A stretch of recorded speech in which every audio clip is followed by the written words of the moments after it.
बहुत सारे बुढ़े लोग बैठे हैं, हाथ उठाओ, टूटेगा नहीं, गारंटी है मेरी। अरे भाई साहब उठाओ ना यार, हाथ उठाओ ना। ज्येष्ठ भारत श्रेष्ठ भारत। ज्येष्ठ भारत हमारा भारत देश दुनिया में ज्येष्ठ है और दुनिया में श्रेष्ठ, और उस भारत देश के हम श्रेष्ठ और श्रेष्ठ बराबर। इसलिए हमारा नारा है ज्येष्ठ भारत श्रेष्ठ भारत। ज्येष्ठ भारत श्रेष्ठ भारत। ज्येष्ठ भारत श्रेष्ठ भारत। धन्यवाद। बराबर है। इस हाथ दे अगर व्यवहार समझ में आता है तो हम भी व्यवहार ही करेंगे। हमें अपना हक चाहिए, फिर उसके बदले में हम वोट देंगे, नहीं तो लोट-पोट करेंगे। बराबर है कि झूठ है? ये हमने फैसला किया है। जो पेंशनर्स का काम करेगा वो देश में राज करेगा। और ये हम ऐसे ही नहीं कि हवा में नहीं छोड़ रहे हैं। महाराष्ट्र में EPS 95 के NAC की जो संगठन है उसकी ताकत, ये मुझे बड़े पत्रकारों ने भी बताया, 1 से 1.25 करोड़ वोट शिफ्ट करने की है। आपकी ताकत है आपकी 1 से 1.25 करोड़ वोट, और इनकी सरकार है 1.5 करोड़ में बनती है। देख लो, तो हम सब गोटियां फिट करके आए हैं, ऐसे नहीं आए। वहां पे पूरी गोटियां फिट है। और जैसे वो बोलते हैं ना आजकल न्यूक्लियर बटन, ये बोलते हैं न्यूक्लियर बटन, वैसे हमारा न्यूक्लियर बटन है। एक आदेश पे पूरी वोट शिफ्ट हो जाएगी। उनको अगर राजनीति आती है और वही समझ में आती है तो हमको भी राजनीति समझ में आती है। बराबर है कि नहीं? तो ये है, तो ये हम सब करके आए हैं, लेकिन हम खाली नहीं बैठ सकते। हमने अभी टनकपुर में हमारी उत्तराखंड की अपने संगठन की कार्यकारिणी बैठक के प्रदेश अधिवेशन में वहाँ जा रहे थे, तो हमने भाई साहब को बोला कि हमें युवा के लोगों के दर्शन करने ही करने। कांता प्रसाद जी बात करते रहते हैं, कई लोग बात करते रहते हैं यहाँ से, तो इसलिए हम यहाँ पे आए। कल जबलपुर में दूसरी बार गए थे हम, आज यहाँ पहली बार आए। फिर प्रयागराज, फिर कानपुर। प्रयागराज और कानपुर क्यों? वहाँ 10 सीटों का उपचुनाव है। बराबर है? हाँ, तो हम जो कर रहे हैं वो सोच समझ के कर रहे हैं, बिल्कुल सोच समझ के कर रहे हैं। और ईश्वर हमें यश देगा, क्योंकि सत्य परेशान हो सकता है, पराजित कभी नहीं होगा। हम तुम्हारे साथ हैं, संघर्ष करो, हम तुम्हारे साथ हैं, संघर्ष करो, हम तुम्हारे साथ हैं। वो क्या करेंगे? अरे बुढ़े नहीं, तुम्हारे बाप है। बराबर है कि नहीं? बुढ़े नहीं है, बाप है तुम्हारे। इनके साथ मत खेलो, इन्होंने जिंदगी देखी है। और दूसरी बात, इनको मालूम है जिंदगी बची कितनी है, बहुत कम, और कुछ कर गुजरेंगे, ये हमने डिसाइड किया।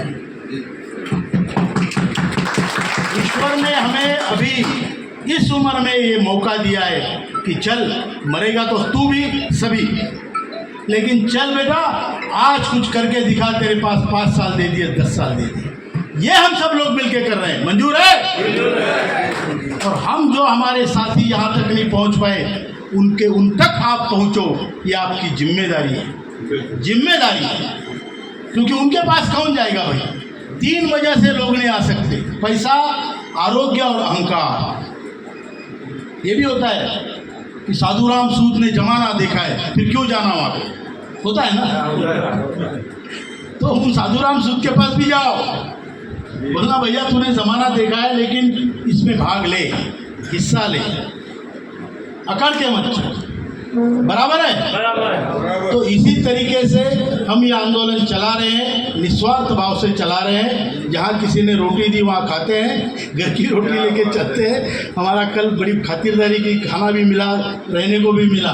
तो इसी तरीके से हम चलते हैं, इसमें किसी का स्वार्थ नहीं है। और आप भी यहाँ जो बैठे हैं, अपने स्वार्थ के लिए नहीं बैठे। आपके पीछे, हर एक के पीछे हजारों लोग हैं जो नहीं आ पा रहे हैं, या हम वहाँ तक नहीं पहुँच रहे। आप वो काम कीजिए। मंजूर है? तो ये हमें आंदोलन करना है।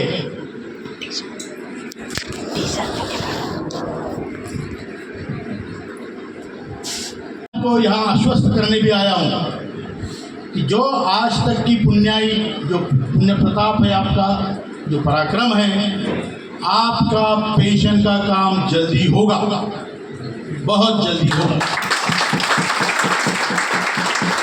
प्रेशर बना के रखिए। प्रेशर अगर हमारा ढीला पड़ गया तो 7.5 का काम 5 तक आ जाएगा। बराबर है? अभी मैं आपको बता देता हूँ, सर ने बताया 2008 में एक निर्णय हुआ सीबीटी में, सेंट्रल बोर्ड ऑफ ट्रस्टीज में। थोड़ी देर बाद फोन कर, थोड़ी देर बाद मीटिंग में एक सेंट्रल बोर्ड ऑफ ट्रस्टीज आपका फंड कंट्रोल करती है। उसमें मालिकों के रिप्रेजेंटेटिव होते हैं, कामगारों के होते हैं, सरकारी होते हैं। तो 10 रिप्रेजेंटेटिव कामगारों के होते हैं, 3 बीएमएस के, 3 इंटेक के, 3 कम्युनिस्टों के और 1 एचएमएस के, ट्रेड यूनियन से रिप्रेजेंटेटिव। 2008 में उन्होंने निर्णय लिया कि जो जमा हुआ पैसा जो आपके वारिस को मिलने वाला था उसको वापस नहीं करेंगे। मतलब 70-75 लाख लोगों का, 78 लाख लोगों का पैसा जमा किया हुआ वो एक झटके में खा गया। मैं बाकी लोगों से उम्मीद नहीं रखता, लेकिन ये 10 जो कामगारों के रिप्रेजेंटेटिव थे उन्होंने विरोध करना चाहिए था कि नहीं करना चाहिए? 78 लाख लोगों की जेब एक दिन में काट लिया अपनी जिंदगी की। इन्होंने, किसी ने विरोध नहीं किया, किसी ने वॉकआउट नहीं किया, किसी ने रेजिग्नेशन नहीं दिया, किसी ने कोई स्टेटमेंट भी नहीं दिया। चाय बिस्कुट जो अच्छे प्रति के होंगे वो खा के वापस आ गए। ये हमारे कामगार नेता है और ये हमारी कामगार यूनियन है।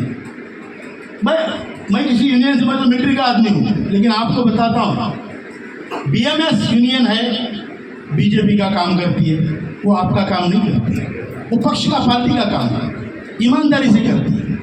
इंटक है वो कांग्रेस का काम करती है, ईमानदारी से कांग्रेस का करती है, आपका बेईमानी से भी नहीं करती। ठीक है? कम्युनिस्टों का। तो ये सारे जो है वो पार्टियों ने आपके बीच छोड़े हुए गुर्गे हैं। बराबर है? तो सभी कामगारों का व्यापक विचार कौन करेगा? इसके लिए आपको ही करना पड़ेगा। आज आपकी जो एक प्लेटफॉर्म आपको मिला है एनएससी का, मैं उसका क्रेडिट नहीं लेता, सबका है, उसमें आपको शामिल होकर उसी को बढ़ाना पड़ेगा। हम रहे न रहे, लेकिन ये प्लेटफॉर्म सबके लिए युगों तक रहना चाहिए, नहीं तो आपको कोई नहीं पूछेगा। डिवाइड एंड रूल अंग्रेज भी करते थे और ये भी कर रहे हैं। बराबर है? तो इसलिए आपका एक जिम्मेदारी बनती है कि एनएससी जैसा आपको आज प्लेटफॉर्म मिला है, सभी लोग इसमें शामिल हो जाओ। आपकी अगर कोई यूनियन है वो रहने दो, उसको कोई डिस्टर्ब नहीं कर रहा है। कोई एसोसिएशन है, कोई यूनियन है, आप पहले से चला रहे वो रहने दो, आप एनएससी में फिर भी आ जाओ, क्योंकि ये नेशनल आपको प्लेटफॉर्म प्रदान करता है। तो ये हमारा कहना है। दूसरी बात, हमारी 4 मांगे हैं। 7,500 महंगाई भत्ता मिनिमम पेंशन मिले, जिसको 1 रुपया भी पेंशन है उसको 7,500 महंगाई भत्ता पेंशन मिलनी चाहिए। उस अनुपात में फिर बाकी देखा जाएगा। जिसको 1,000 रुपया मिनिमम पेंशन है उसको 7,500 महंगाई भत्ता मिलनी चाहिए। ये हमारी पहली मांग। दूसरी मांग, पति पत्नी के लिए अच्छी स्वास्थ्य सुविधाएं फ्री ऑफ कॉस्ट मुहैया की जाए। तीसरी मांग, जो हायर पेंशन का निर्णय सुप्रीम कोर्ट का है उसको बिना भेदभाव के लागू किया जाए, जिनको भी वो चाहिए।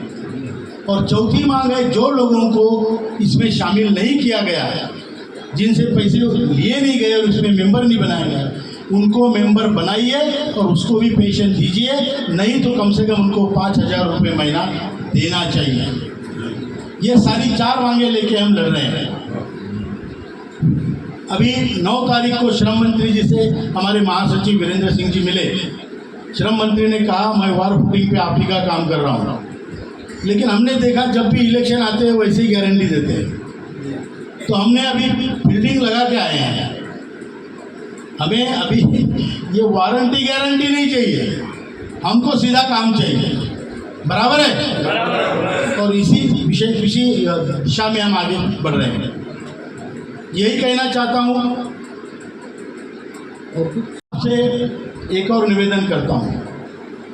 देखिए, आपको आपके पास शक्ति आरोग्य की नहीं है, पैसों की नहीं है, उम्र की नहीं है।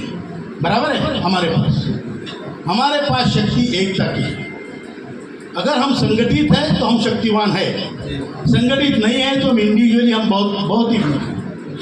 तो इसलिए आपको संगठित होना पड़ेगा, उसके लिए संख्या बढ़ानी पड़ेगी। और संख्या बढ़ाने का सबसे अच्छा तरीका क्या है?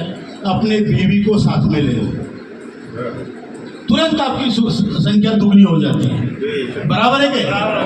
बराबर है? कितने लोगों की बीवियां उनकी बात सुनती है? हाथ उठाओ। अरे बाप रे, बहुत सुनते हैं। यहाँ तो मतलब ये आपको बीवी ने बता के भेजा है कि हाथ उठाना करके? मैंने हाथ नहीं उठाया, मैं बता रहा हूँ, मैंने खुद ने हाथ नहीं उठाया, इसीलिए हमारे साथ। देखिए, अगर बीवी आपकी बात सुनती है तो उसको प्यार से बोलिए, नहीं, उनको प्यार से बोलिए कि आंदोलन है, सभा है, मेरे साथ आना पड़ेगा, हाँ चलना पड़ेगा। तो अगर बात सुनती है तो आपके साथ आएगी। बराबर? और नहीं सुनती है तो मेरे पास फॉर्मूला है, उनको बोलना। हो हमारे कोई कमांडर राउत थे, उन्होंने बोला कि बीवी को साथ में लेके आना, लेकिन किसकी बीवी को उन्होंने बताया नहीं। एक लेडी साथ में चाहिए, तुम आओगी, मैं किसी और को ले जाऊंगा। ऐसा बोलने से आपकी बीवी आपका पीछा ही नहीं छोड़ेगी।